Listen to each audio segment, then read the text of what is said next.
దారిద్ర్య మాదిరి 2 కొరింథీ పత్రిక 8వ అధ్యాయము 1 నుండి 9వ వచనం వరకు. నేటి వాక్యం: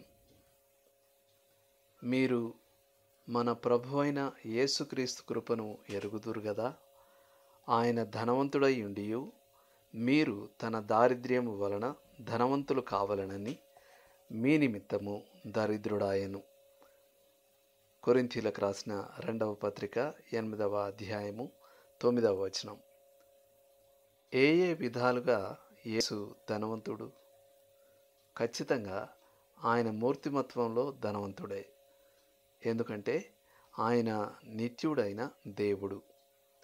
తన శక్తిలో ఆయన ధనవంతుడు. ఎందుకంటే ఆయన ఏమైనా చేయగలడు. అయినప్పటికీ ఈ ఐశ్వర్యాలు ఇవేగాక మరెన్నో కలిగి ఉండి కూడా ఆయన దరిద్రుడయ్యాడు. యేసు తనను మానవత్వంతో ఐక్యపరుచుకొని తాను మానవ శరీరాన్ని ధరించాడు. ఆయన సేవకుడిగా మారడానికి సింహాసనాన్ని విడిచిపెట్టాడు. ఫిలిప్పీ పత్రిక 2వ అధ్యాయం 7వ వచనం. ఆయనకు తలవాల్చుటకైనా స్థలం లేకపోవునట్లుగా తనకున్న సర్వాన్ని ఆయన పక్కన పెట్టాడు. లూకా 9:58. ఆయన అత్యంత దారిద్ర్యాన్ని అనుభవించిన సమయం ఆయన మన కొరకు సిలువలో పాప పరిహారార్థ బలిగా చేయబడినప్పుడు. కొరింథీలకు రాసిన 2వ పత్రిక 5వ అధ్యాయం 21వ వచనం. నరకం అనేది శాశ్వత దారిద్ర్యం. సిలువపై యేసు దరిద్రులలోకెల్లా దరిద్రుడయ్యాడు. ఆయన ఎందుకు ఇలా చేశాడు? ఎందుకంటే మనం ధనవంతులం కావాలని.